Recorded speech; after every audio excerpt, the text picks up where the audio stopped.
네, 안녕하십니까? 한 주일 잘 보내셨습니까? 이렇게 반갑게 또 얼굴을 마주 대하며 안식일을 맞게 되어서 진심으로 기쁘고 감사합니다. 하나님께서 귀한 생명의 은혜, 또 영생을 위한 또 귀한 기회를 주셨다라고 생각이 됩니다. 한 주간 저는 장례식에 조문을 하러 2번을 다녀온 한 주였습니다. 자연스럽게 죽음 장례에 대한 생각을 좀 갖게 되었고요. 첫 번째로는 제가 화요일 날 갑작스럽게 친구에게서 전화가 왔습니다. 사업장 오픈을 위해서 이렇게 친구 세무사를 통해서 상담을 받으며 준비를 하고 며칠 전까지 통화를 했었는데 갑자기 그 친구가 아침에 깨어나지 않았다라고 하는 소식을 들었다라고 하는 거예요. 그래서 이 친구들이 그 소식을 이제 전해드리면서 그날이 화요일이었는데 그 저녁에 장례식장에 조문을 보러 갈 친구가 있는지 이렇게 함께 좀 물으면서 그렇게 빈소를 찾는다라고 하더라고요. 근데 저는 화요일 날 저녁 예배로 인해서 수요일 날 가기로 했고 화요일 날 또 연락이 오기를 또 월요일 날 연락이 왔었군요. 화요일 날 저녁에 그 저녁 예배 이후에 저희가 아시는 분들이 다녀오셨었는데 이 여서도에서 보건소장으로 이렇게 일하시고 계시는 우리 허경자 집사님 그 시아버님 장례로 인하여서 저희가 함께 조문을 좀 다녀오게 되었습니다. 92세의 일기로 또 잠드셨기에 오상이라고도 하고 또 하지만 여전히 또 안타깝게 또 생각되어지는 뭐 그런 가족의 어르신의 죽음을 생각하면서 부활과 영생을 또 위하여서 간절하게 기도해드리고 또 모든 장례 절차를 위해서도 또 함께 기도해드리면서 우리 삼남 삼녀 유족된 분들과 함께 여러 주님 안에서의 위로와 소망을 좀 나누게 되었습니다. 그리고 제가 이제 수요일 날 이 초중고 동창이더라고요. 근데 저는 초등학교 때 마지막 6학년 때 이제 전학을 가긴 했어요. 그래서 초등학교 때 인연은 별로 없고 중학교, 고등학교를 함께 동창으로 지내긴 했는데 주로 저희가 이제 이과, 문과 뭐 이렇게 나누잖아요. 같은 과는 아니어가지고 제가 원래 이과생이었는데 뒤늦게 신학을 결심하고 문과에 신학과를 지원해서 목회를 나오게 되었습니다. 저 같은 경우는 그래서 그 친구하고의 특별한 인연은 뭐 그렇게 있진 않지만 그래도 갑작스러운 죽음이 너무나 안타깝기도 하고 또 동창으로서 이렇게 함께 추억하면서 유족들에게 위로와 소망을 나누기 위해서 갔었는데 보니까 이제 어머니가 그 홀로 되신 이후에 마석교회를 이렇게 출석하실 수 있는 상황이셨더라고요.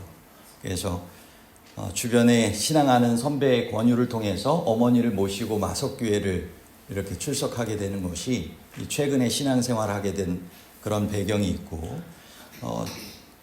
자라나는 과정 가운데서는 부모님과 함께 이렇게 중화동 교회에 이렇게 출석하면서 신앙의 삶을 살았다라고 하는 소식을 들었습니다.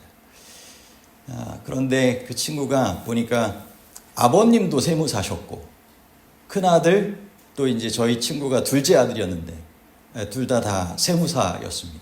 그러니까 세무사 집안으로 이렇게 지내시던 가정이었는데 그 가정 중에서 보니까 군 생활 중에 이 직자망 선고를 받았던 적이 있다고 해요. 근데 그때 나름대로의 천연치유와 열심을 통해서 잘 회복이 된 듯이 일상의 삶을 살아갔지만 갑작스럽게 그렇게 심근경색처럼 깨어나지 못해서 그렇게 잠들게 되었다라고 하는 소식을 들었습니다. 이관 예배를 마석교회에서 집례를 하셨는데 참 특별한 광경이 있었어요. 그 축도를 예배를 마치면서 하실 때 주례하시던 그 집례하시던 목사님이 그곳에 계셨던 이 마석교회 이제 영적 지도자 된 장로님들과 그리고 원로 목사님 함께 좀 앞자리로 모셔가지고 중간으로 모셔가지고 그 유족 그 자녀된 그 어린 두 아들이 있었거든요. 어린 두 아들의 머리 위에 손을 얹고 간절하게 축복의 기도를 드리는 그러한 시간이 있었습니다. 그리고 유족 대표로 미망인이 이렇게 인사 말씀을 하는데 눈물을 흘리면서 참 슬퍼하는 모습이 너무나 마음이 좀 그랬습니다. 갑작스럽게 우리의 인생에서는 죽음이 찾아올 수 있다라고 하는 것을 누구나 다 절감을 하면서 살아갑니다. 그래서 성경에서도 우리에게 그런 말씀을 해주고 계시죠. 우리에게 우리날 계수함을 가르치사 지혜로운 마음을 얻게 하소서. 우리의 삶이 언제까지 될지 기약할 수 없는, 그래서 날마다의 삶을 신중하고 또 지혜롭게 또 영생을 위한 투자되는 삶으로 살아갈 수 있도록 그렇게 교훈해 주고 계시는 것입니다. 특별히 장례식장에 가면 고인의 삶과 또 앞으로 살아가게 될 유족들의 삶, 그리고 조문객으로 참여한 당사자인 본인의 삶까지 어떻게 삶을 살아가야 되는지에 대한 깊은 질문과 또 교훈들을 얻게 되곤 합니다. 그것이 죽음이 가진 장례를 통한 주어지는 하나님의 그러한 축복이라고 생각이 됩니다. 그래서 전도서 7장 2절로부터에도 있는 말씀 가운데 보면 4절까지에 초상집에 가는 것이 잔치집에 가는 것보다 나으니 모든 사람의 끝이 이와 같이 됩니다. 산자는 이것을 그의 마음에 둘지어다. 슬픔이 웃음보다 나음은 얼굴에 근심하는 것이 마음에 유익하기 때문이니라. 지혜자의 마음은 초상집에 있으되 우매한 자의 마음은 혼인집에 있느니라. 그래서 오늘 저는 자연스럽게 민수기에 있는 성경 통독의 범위 가운데 이 죽음, 장례를 통한 이 교훈들이라고 하는 내용을 가지고 주제의 말씀을 함께 나누도록 하겠습니다. 제가 지금까지는 보니까 창세기, 출애굽기, 레위기, 민수기까지 이렇게 오게 되었는데 앞으로 이렇게 성경이 66권 있다 보니까 성경 통독의 범위 그 앞을 지나치더라도 이 권별로 그런 교훈을 좀 나누는 것도 좋겠다라고 하는 그런 생각도 가져보게 됩니다. 아무쪼록 주님께서 인도하시는 가운데 그러한 말씀을 좀 나누려고 합니다. 이 민수기에서 보면 여러 이제 죽음과 장례에 대한 그러한 이야기들이 있습니다. 이 첫 번째로 나오는 것이 안식일에 나무하다 죽임을 당한 사람 이야기가 제가 이 주제로 뽑게 된 그러한 경우입니다. 민수기 15장 32절로부터 36절입니다. 민수기 15장 32절로부터 36절입니다. 범위 분량을 조금 이렇게 줄여가지고 잡으려고 해도 그래도 이해되기 위해서 성경책 그 내용을 넣다 보니까 좀 글씨가 이만큼 이렇게 되는 것 이해하시면서 함께 좀 성경책도 참조하시면서 보시면 좋을 것 같습니다. 민수기 15장 32절로부터 36절에 보면 이스라엘 자손이 광야에 거류할 때 안식일에 어떤 사람이 나무하는 것을 발견한지라. 그 나무하는 자를 발견한 자들이 그를 모세와 아론과 온 회중 앞으로 끌어왔으나 어떻게 처치하는지 지시하심을 받지 못한 고로 가두었더니 여호와께서 모세에게 이르시되 그 사람을 반드시 죽일지니 온 회중이 진영 밖에서 돌로 그를 칠지니라. 온 회중이 곧 그를 진영 밖으로 끌어내고 돌로 그를 쳐 죽여서 여호와께서 모세에게 명령하신 대로 하니라. 안식일에 나무를 이렇게 자르는 나무하는 것을 하는 그 안식일을 범한 죄로 이렇게 즉결 심판, 이 정말 엄하신 하나님의 그러한 심판이 바로 이루어질 수밖에 없을까? 왜 이렇게 하나님은 노하셨는가? 이런 이제 질문을 이 성경절을 통하여 하게 됩니다. 오늘날도 안식일을 범하는 사람들이 있지 않습니까? 그죠? 이 질문에 대한 이 답을 좀 생각을 해볼 필요가 있습니다. 이스라엘 백성들이 하나님께 불신함으로 말미암아 결국 가나안 땅에 들어가지 못하고 정탐한 40일을 1일을 계산해 40년간 방황을 하게 됩니다. 그죠? 광야에서. 결국은 그러한 이 가나안 땅에 직접 들어가지 못하고 광야에서 그런 유랑의 세월을 채우게 되는 징계를 받는 것을 통하여서 뿐만 아니라 20세 이상 그 세대에 속한 사람들은 광야에서 죽을 것이라고 하는 선고를 받게 됩니다. 그러니까 낙심 가운데 다시 광야로 돌아온 지 얼마 후에 안식일을 범하는 사건이 이제 등장을 하게 되는데 결국 그는 급한 일로 안식일에 이것을 행한 게 아닙니다. 여기 뭐 주석책에도 보면 시내 지역에 비교적 더운 날씨였기 때문에 난방이나 이런 것을 위해서 또 요리를 위해서도 뭐 그렇게 필수적이지 않은 나무하는 일이었다라고 하는 것입니다. 그렇다고 하면 이 사람은 고의적으로 안식일을 하나님께 대항하는 마음으로 범한 것입니다. 그리고 그의 마음 가운데 하나님께 대한 좀 반역의 그런 모습들이 결국은 안식일에 나무를 하러 간 것입니다. 그때까지만 해도 어떻게 이와 같은 그 행동에 대하여 좀 처벌을 해야 되는지에 대한 바른 그런 내용이 없었기 때문에 그를 처음에는 가뒀다가 하나님의 명령하신 대로 그를 이후에는 돌로 쳐서 진영 밖에서 돌로 쳐서 죽이게 되는 그러한 사건으로 나오게 되는 것이죠. 오늘날에도 하나님께서는 우리가 고의로 하는 죄에 대해서는 주의하도록, 고범죄라고 하죠. 주의하도록 말씀하고 계십니다. 죄 가운데는 용서받는 죄가 있지만 용서받지 못하는 죄에 대해서 성경이 기록하고 있는데 그것은 바로 성령을 회방하는 죄라고 말씀하고 있습니다. 마태복음 12장 32절에 이런 말씀이 있습니다. 또 누구든지 말로 인자를 거역하면 사하심을 얻되 누구든지 말로 성령을 거역하면 이 세상과 오는 세상에서도 사하심을 얻지 못하리라.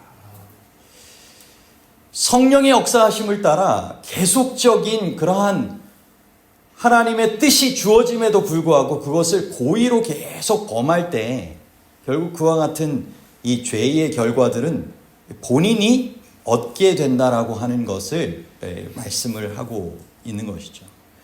그럼에도 불구하고 이 성경의 내용이 등장하게 된 민수기 15장의 배경을 보면 또 주어지는 이 반전의 은혜가 있습니다.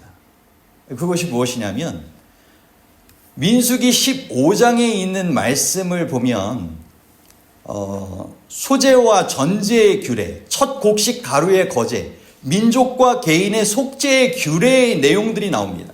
결국 죄를 범했을 때 어떻게 속죄를 할 수 있는지에 대한 그러한 제사의 규례의 방법들이 나오다가 안식일을 범한 자의 이런 처형의 장면이 등장하는 것입니다. 여러분, 동물의 제사로도 용서받지 못하는 죄에 대한 기록을 하고 있는 것이죠. 하지만 예수님께서 동물의 제사로도 할 수 없었던 그 속죄를 해주시기 위하여 이 세상에 오셔서 죄로 말미암아 의로움을 스스로 얻을 수 없는 이들에게 의로움의 귀한 구원의 선물을 주신 것 아니겠습니까? 사도행전 13장 39절에 보면 또 모세의 율법으로 너희가 의롭다 하심을 얻지 못하던 모든 일에도 이 사람을 힘입어 믿는 자마다 의롭다 하심을 얻는 이것이라. 여러분, 우리가 일부러 반항하지만 않고 성령의 그러한 음성에 순종하여 우리를 위하여 주어지는 그리스도의 의의 구원을 우리 각자를 위한 선물로 받아들인다면 주님께서 친히 우리에게 주님의 그러한 의가 우리를 위하여 정말 경험되어질 수 있는 귀한 축복을 허락하여 주시게 될 줄 믿게 되는 것입니다. 아멘. 로마서 3장 20절로부터 24절에서도 이런 말씀을 하고 계십니다. 그러므로 율법의 행위로 그의 앞에 의롭다 하심을 얻을 육체가 없나니 율법으로는 죄를 깨달음이니라. 이제는 율법 외에 하나님의 한 의가 나타났으니 율법과 선지자들에게 증거를 받은 것이라. 곧 예수 그리스도를 믿음으로 말미암아 모든 믿는 자에게 미치는 하나님의 의니 차별이 없느니라. 모든 사람이 죄를 범하였음에 하나님의 영광에 이르지 못하더니 그리스도 예수 안에 있는 구속으로 말미암아 하나님의 은혜로 값없이 의롭다 하심을 얻은 자 되었느니라. 여러분, 그러므로 우리가 알고도 억지로 죄를 지으려고 하지 않는 한 성령의 감동하심에 우리가 순종하여 우리를 위하여 율법으로 행할 수 없는 구원의 선물을, 의롭다 하시는 선물을 주시는 예수 그리스도를 받아들일 때 우리에게 이와 같은 죽음이 아닌 영원한 생명에 이르는 구원이 있게 될 줄 믿게 되는 것입니다. 네. 진영 밖에서 돌로 그를 치게 되는 것도 어떤 면에선 이 예수 그리스도께서 우리를 위하여 속죄하시게 된 그러한 은혜의 장면을 생각해 볼 수도 있는 그러한 내용이기도 합니다. 다음으로 두 번째 이 죽음에 대해서 생각되어질 수 있는 교훈의 주인공은 고라, 다단, 아비람과 함께 죽은 이들입니다. 민수기 16장에 있는 말씀입니다. 민수기 16장 27절로부터 30절 말씀입니다. 무리가 고라와 다단과 아비람의 장막 사방을 떠나고 다단과 아비람은 그들의 처자와 유아들과 함께 나와서 자기 장막문에 선지라.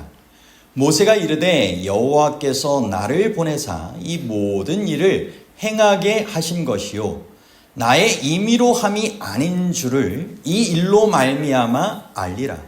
곧 이 사람들의 죽음이 모든 사람과 같고 그들의 당하는 벌이 모든 사람이 당하는 벌과 같으면 여호와께서 나를 보내심이 아니거니와 만일 여호와께서 새 일을 행하사 땅이 입을 열어 이 사람들과 그들의 모든 소유물을 삼켜 산채로 스올에 빠지게 하시면 이 사람들이 과연 여호와를 멸시한 것인 줄을 너희가 알리라. 여러분, 이 장면을 좀 손쉽게 생각하시려면 요즘 지진 피해로 인해서 갑자기 집안이 그냥 쫙 땅으로 꺼져가지고 사라진 그러한 곳들이 막 있지 않습니까? 예. 일본에서도 그런 경우를 볼 수도 있고 지진 피해가 심각한 그런 지역들은 다들 경험하게 되는 그러한 장면입니다. 그런데 고라와 다단과 아비람의 이런 반역의 무리에 속한 이들이 어떻게 된 거예요? 여호와께서 행하시는 그런 놀라운 일을 통하여 결국 하나님께서 반역에 대해서 어떻게 생각하시는지에 대한 분명한 깨달음을 얻게 하셨던 것입니다. 여러분, 주님께서는 오늘 우리 각자에게 가장 적합한 그러한 은혜와 또 그러한 직분과 또 그것을 통한 상급을 허락하여 주실 줄 생각합니다. 그것도 더 풍성한 것으로 우리의 헌신에 귀히 보시고 그것을 기념하시고 갚아주실 줄 믿게 되는 것입니다. 그런데 주님께서 그와 같은 각자의 그러한 직분과 그러한 은사와 열정을 통하여 행하게 하시도록 맡겨주신 그러한 일이 있는데 고라와 다단과 아비람의 그러한 모습들을 보면 하나님의 능하신 손 아래서 겸손해야 되는데 교만하게 된 그런 마음을 품어서, 그죠? 반역의 마음으로 그렇게 모세와 아론 앞에 대항하여 섰던 모습을 우리는 보게 되는 것입니다. 바로 민수기 16장 그 앞에 배경으로 나오게 되는 3절 말씀 가운데도 보면 그들이 모여서 모세와 아론을 거스려 그들에게 이르되 너희가 분수에 지나도다. 회중이 다 각각 거룩하고 여호와께서도 그들 중에 계시거늘 너희가 어찌하여 여호와의 총회 위에 스스로를 높이느냐 라고 이야기를 했던 것입니다.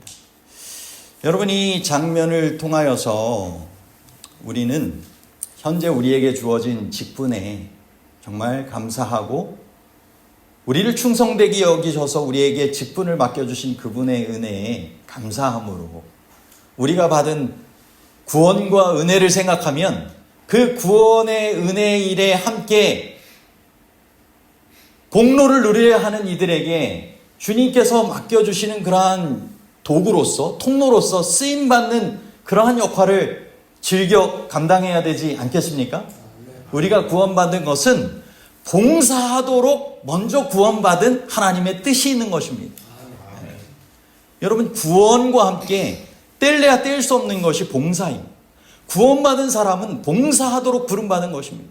구원을 통하여 주님께서는 그런 구원의 은혜를 나누는 헌신의 봉사, 섬김의 삶을 살기를 원하시는 것입니다. 그래서 우리가 흔히 마태복음 24장과 25장을 통하여 재림의 징조와 재림 때 구원받는 무리에 속한 이들의 삶에 대하여 강조하면서 나오게 되는 것이 열처녀의 비유를 통하여 성령의 충만함을 경험하는 것이고, 그것을 통하여서 달란트의 비유를 통하여 그 받은 바 은사와 열정, 그것들을 활용하여 주어진 것을 잘 활용하여 주님의 일에 사용하는 것이고, 그 사용하는 것이 무엇을 통하여 나타나시는 것으로 결론져야 된다고 이야기하고 있습니까? 양과 염소의 비유를 통하여 작은 이 한 명에게 정말 선행을 행하는 이웃사랑의 실천의 모습을 통하여 나타나야 된다라고 말씀하고 계시죠? 그것이 바로 곧 하나님께 행하는 것이다. 하나님 사랑과 이웃사랑의 마음이 결국 우리의 섬김의 봉사를 통하여서 이루어져야 한다라고 강조하여 말씀하고 계시는 것입니다. 두 번째, 고라, 다단과 아비람과 함께 죽은 이들을 통하여 우리는 그런 교훈을 얻게 됩니다. 그 다음으로 미리암과 아론의 죽음이 나옵니다. 민수기 20장 1절 가운데 보면 짧게 미리암의 죽음이 이렇게 언급되어 있습니다. 첫째 달에 이스라엘 자손 곧 온 회중이 신광야에 이르러 백성이 가데스에 머물더니 미리암이 거기서 죽음에 거기에 장사되니라.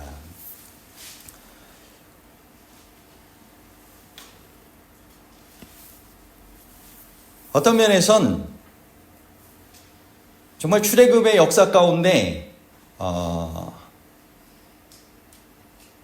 참 중요한 인물로 쓰임받았던 그러한 역할이 미리암이었죠. 이 모세보다 한 10살 정도는 위였으리라라고 추측을 하게 되고, 아마 당시의 나이가 한 132세였을 것이라고 이야기를 합니다. 모세보다는 11개월 전에 죽었고 아론보다는 약 4개월 전에 죽음을 당하게 됩니다.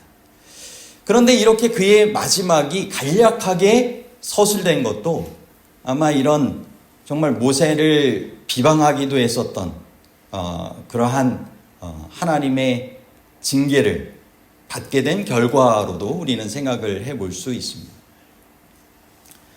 훨씬 더 정말 하나님의 일에 쓰임받은 값진 인생의 열매를 거둘 수 있었지만 그녀의 인생 가운데 이런 안타까운 그런 모습들이 있어서 이와 같이 간략하게 그의 인생의 말년이 표시가 되고 그녀 또한 가나안 땅에 결국 들어가지 못하고 죽게 되는 결과를 얻게 됩니다. 이어지는 민수기 20장 맨 마지막 부분 23절로부터 26절에 보면 이런 기록이 있습니다. 여호와께서 에돔 땅 변경 호르산에서 모세와 아론에게 말씀하시니라. 이르시되 아론은 그 조상들에게로 돌아가고 내가 이스라엘 자손에게 준 땅에는 들어가지 못하리니 이는 너희가 무리바 물에서 내 말을 거역한 까닭이니라. 너는 아론과 그의 아들 엘르아살을 데리고 호르산에 올라 아론의 옷을 벗겨 그의 아들 엘르아살에게 입히라. 아론은 거기서 죽어 그 조상에게로 돌아가리라. 아론이 여기서 죽게 된 그런 부분에 있어서 미리암과 함께 이 모세에 대하여 좀 비방하게 된 그런 내용도 있지만, 특별히 무리바 사건을 통하여서 하나님의 거룩하심을 드러내지 못하고 잘못 그렇게 행했던 그런 이 모습에 대한 것으로서 여기 이제 가나안 땅에 들어가지 못하고 죽게 되고, 그러면서 공식적으로 이제 대제사장으로서의 그 직분을 그의 아들 엘르아살에게 임기하면서 이제 그가 죽음을 당하게 됐던 것입니다. 이것을 통하여서 우리는 이 교훈을 좀 얻게 됩니다. 이 세상에 있는 인간적인 그런 대제사장의 직분은 한계가 있지만 변함없이 우리를 위하여 영원한 대제사장으로서 중보하시는 예수 그리스도의 역할을 한 번 더 생각을 해볼 수 있게 되는 것입니다. 히브리서 7장 23절로부터 25절입니다. 저희 제사장 된 자의 수요가 많은 것은 죽음을 인하여 항상 잊지 못함이로되 예수는 영원히 계심으로 그 제사 직분도 갈리지 아니하나니 그러므로 자기를 힘입어 하나님께 나아가는 자들을 온전히 구원하실 수 있으니 이는 그가 항상 살아서 저희를 위하여 간구하심이니라. 아멘. 여러분, 우리를 위하여 영원한 대제사장으로서 중보하시는 대제사장 되신 예수 그리스도를 언제나 바라보시고 의지하여 그분 앞에 나아가시게 되기를 간절히 바랍니다. 아멘. 다음으로 우리가 생각해 볼 수 있는 그러한 교훈은 이 불뱀에 물려 죽은 이들의 사건입니다. 민수기 21장입니다. 5절로부터 8절입니다.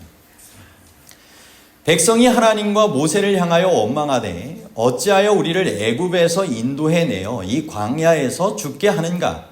이곳에는 먹을 것도 없고 물도 없도다. 우리 마음이 이 하찮은 음식을 싫어하노라 하며 여호와께서 불뱀들을 백성 중에 보내어 백성을 물게 하심으로 이스라엘 백성 중에 죽은 자가 많은지라.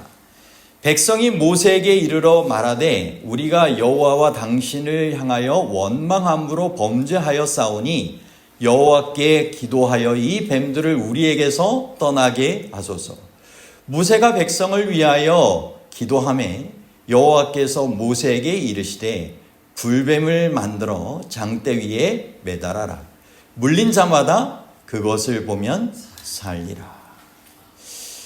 여러분, 이 장면도 마찬가지지만 민수기서에 보면 하나님의 백성들이 광야의 여정 가운데 원망할 일도 분명 있을 수도 있었겠지만 하나님의 보호가 있었고 하나님의 인도가 확실히 그들의 인생 가운데 함께하고 계셨습니다. 그죠? 광야의 인생 동안 그들이 발이 부르트지 않았다라고 하셨고 그들이 어디에 장막 칠지에 대해서도 주님께서 친히 앞서가셨고 함께 행하시며 만나를 주시고 구름기둥과 불기둥으로 그들을 인도하셨던 그 광야의 인도하심이 분명히 함께 하셨던 것 맞죠? 그럼에도 불구하고 그들이 원망하게 되는 일들이 계속적으로 일어나는 모습을 보게 됩니다. 여러분, 우리의 인생에서도 마찬가지 아닐까요? 하나님의 보호와 인도하심이 우리의 인생에 함께 하심을 여러분 믿으십니까? 네. 정말 기뻐하고 감사할 일들이 있을까요? 그죠? 하나님께서는 그래서 우리에게 말씀하시잖아요. 하나님의 뜻은 정말 항상 기뻐하고 범사에 감사하고 쉬지 말고 기도하는 것이다.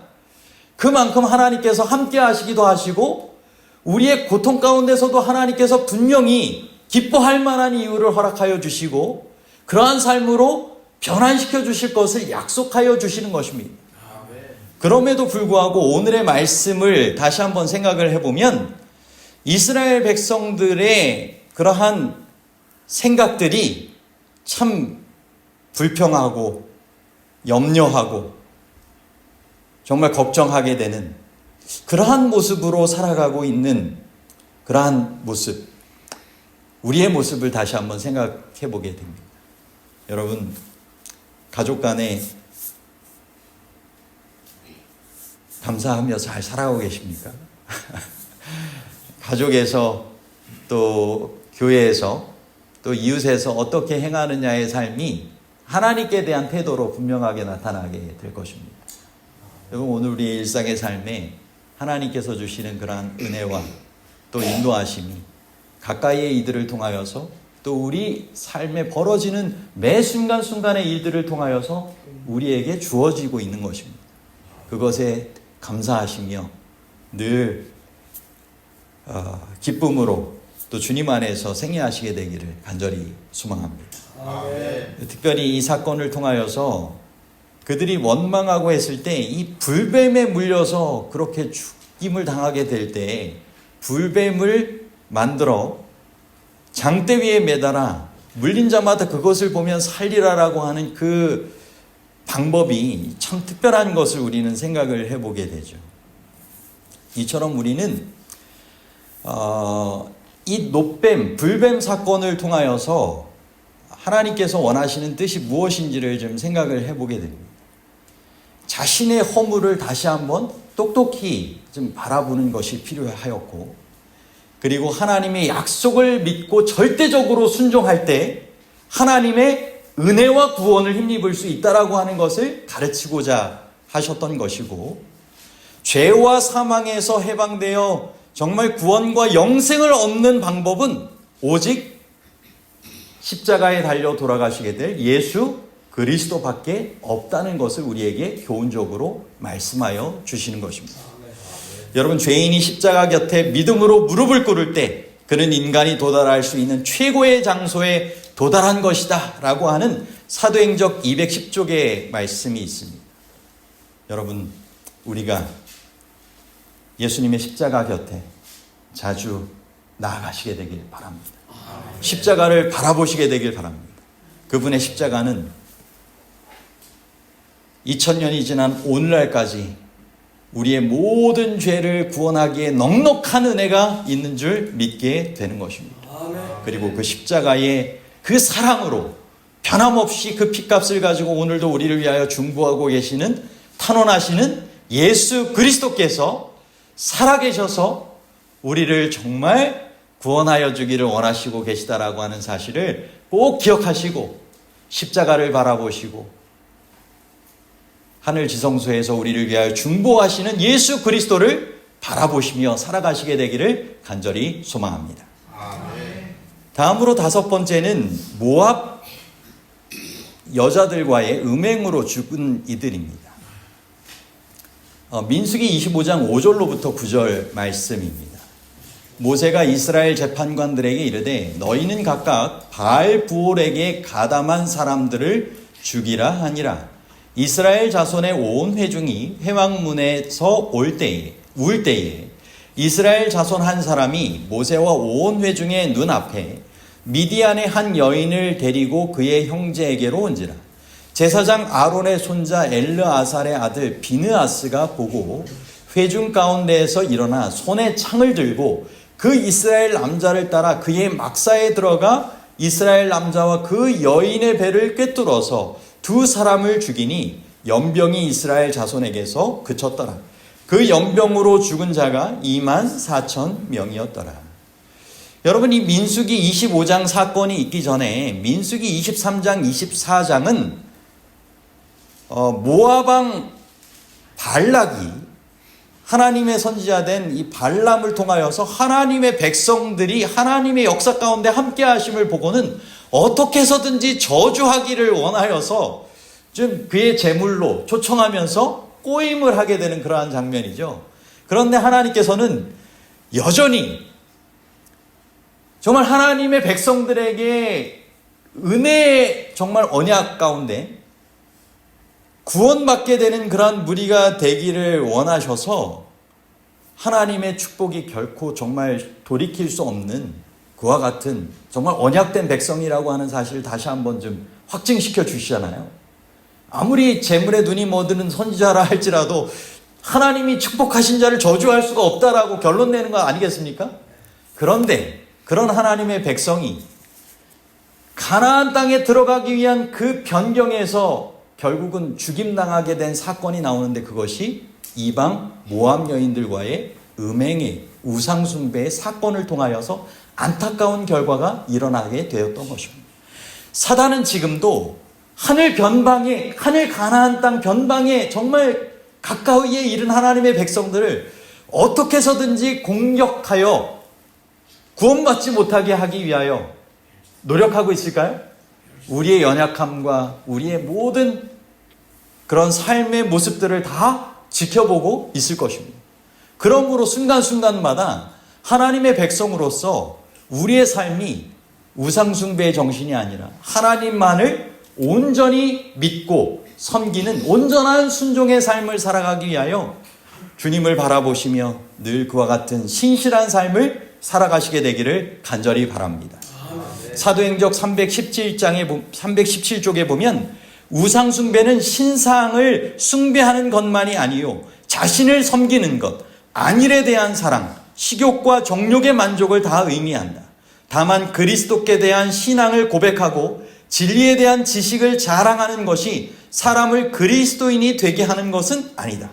이목과 기호를 만족시키려고 노력하며 방종을 시인하는 신앙은 그리스도의 종교가 아니다 라고 말씀하고 계십니다. 하나님의 백성으로서 하나님을 섬기며 하나님을 위한 열심으로 하나님의 편에서 분연히 일어나 하나님의 뜻을 이룰 수 있는 귀한 하나님의 종들이 되시기를 간절히 바랍니다. 마지막으로는 광야에서 죽은 이스라엘 백성들입니다. 민수기 26장 62절로부터 65절입니다. 1개월 이상으로 계수된 레위인의 모든 남자는 23,000명이었더라. 그들은 이스라엘 자손 중 계수에 들지 아니하였으니 이는 이스라엘 자손 중에서 그들에게 준 기업이 없음이었더라. 이는 모세와 제사장 엘르아살이 계수한 자라. 그들이 여리고 맞은편 요단가 모압 평지에서 이스라엘 자손을 계수한 중에는 모세와 제사장 아론이 시내 광야에서 계수한 이스라엘 자손은 한 사람도 들지 못하였으니 이는 여호와께서 그들에게 대하여 말씀하시기를 그들이 반드시 광야에서 죽으리라 하셨습니다. 이러므로 여분네 아들 갈렙과 눈의 아들 여호수아 외에는 한 사람도 남지 아니하였더라.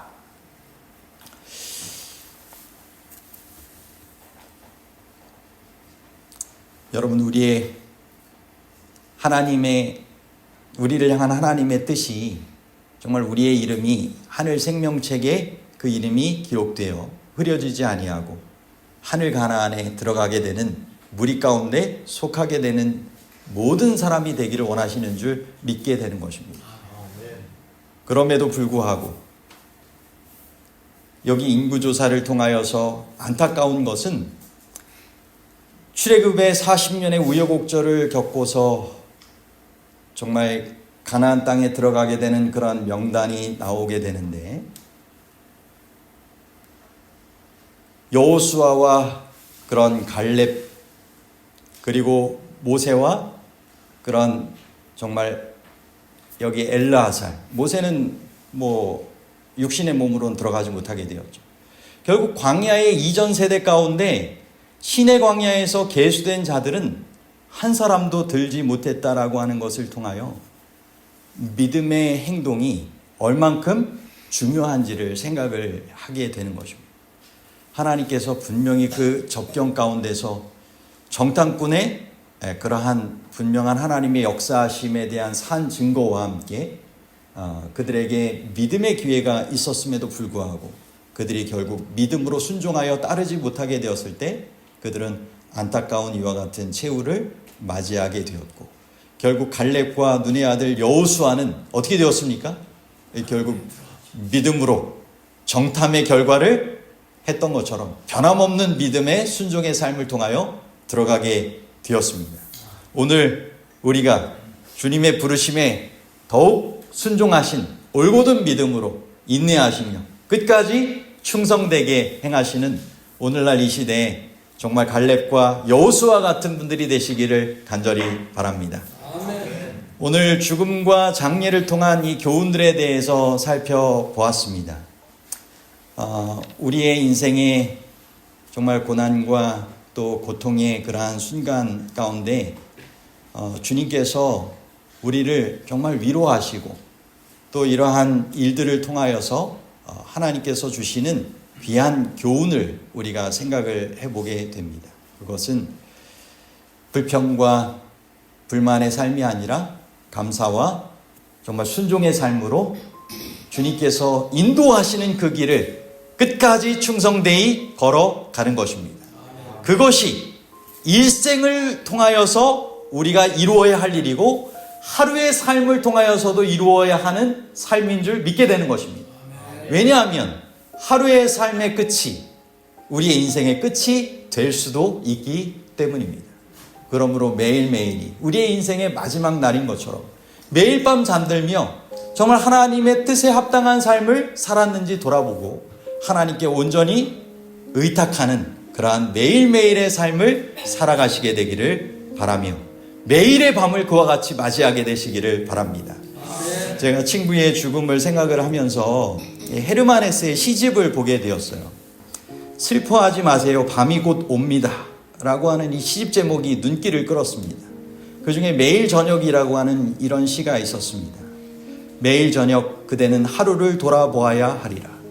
그 하루가 신의 마음에 들었을지, 기꺼이 본분을 다하고 성실했는지, 회한과 걱정 속에서 풀죽어 지내지는 않았는지, 사랑하는 이들의 이름을 하나하나 호명하며 고요히 미움과 불의를 고백하고 모든 잘못을 부끄러워해야 하리라. 어떤 그늘도 잠자리에는 데려가지 말아야 한다. 모든 걱정을 멀리 떨어뜨려 놓고 마음이 어린아이처럼 쉬게 해야 하리라.